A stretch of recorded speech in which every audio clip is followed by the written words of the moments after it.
Pebrero 25, umaga'y banayad, tasa ng kape sa mesa, upright bass humihinga.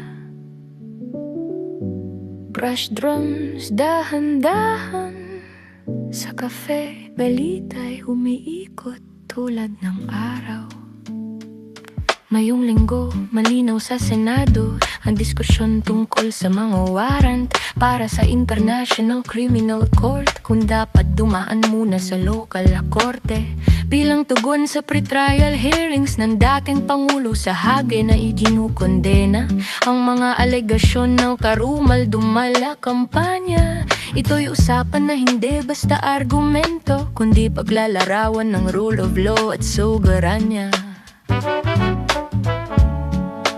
Habang ang bansa ay nakikinig sa hukuman sa Europa, ang Senado ay nag-uusap kung paano balansehin ang espasyo ng pandaigdigang korte at ang bansang jurisdiksyon. Kape at balita, may ritmo sa daloy, hindi batang sigaw kundi mahinang pag-intindi. Sa pagitan ng nota at katahimikan, humihinga ang bayan habang umiinit ang ahaw.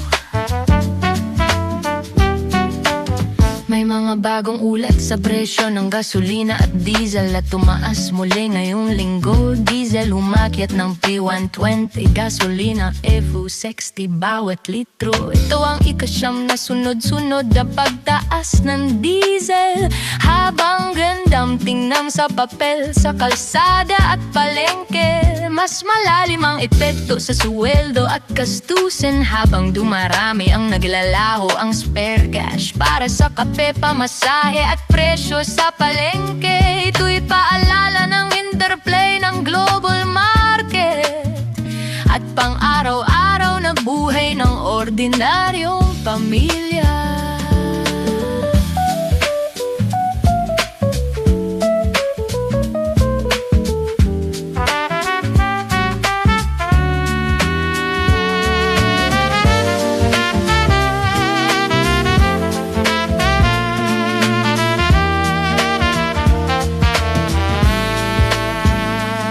Ngayong araw, maraming paaralan at pamayanan ang nagpasya ng walang pasok upang markahan ang ika-40 anibersaryo ng EDSA People Power Revolution ng 1986.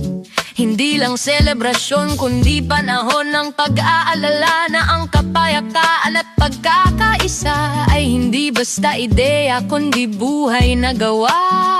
Ang mga estudyante, guro at pamilya ay naglalaan ng oras para sa reflection events na nagpapaalala ng diwa ng demokrasya sa kabila ng kasalukuyang politika at debate. Kape at balita, may lambot at hatid, hindi kasiglaan kundi pagninilay. Sa pagitan ng pahina at tunog ng drums, may kwento ng bayan na patuloy umusbong. Sa palakasan walang malaping international event, ngunit may tahimik na ensayo at horma. Ang mga atleta sa local courts at gyms bilang paghahanda sa susunod na kompetisyon. Hindi lahat ng balita ay nasa scoreboard, ngunit sa bawat serve at dribble ay disiplina at pagpupunyagi na parang jazz solo.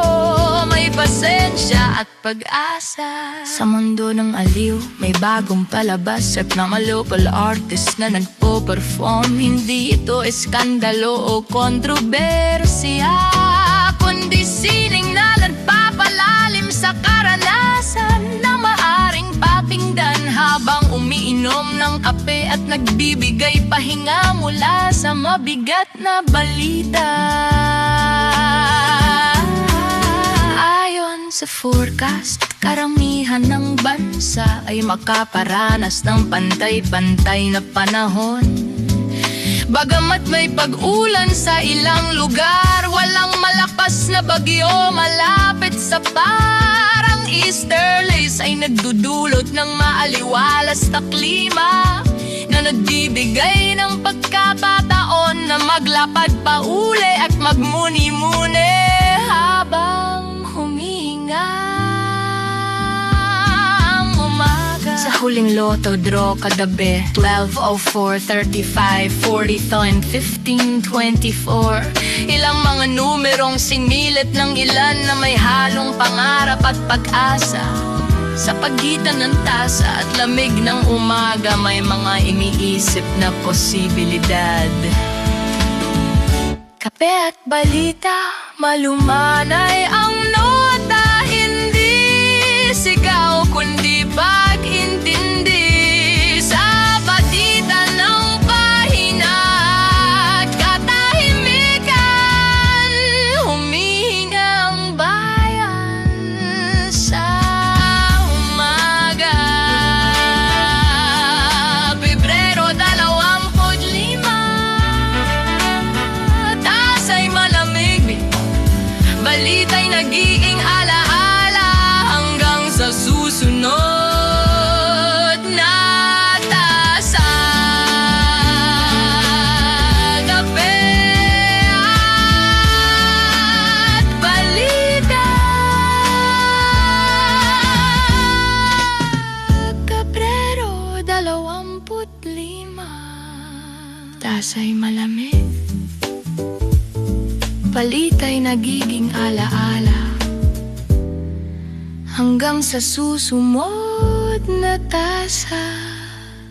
Kape at balita.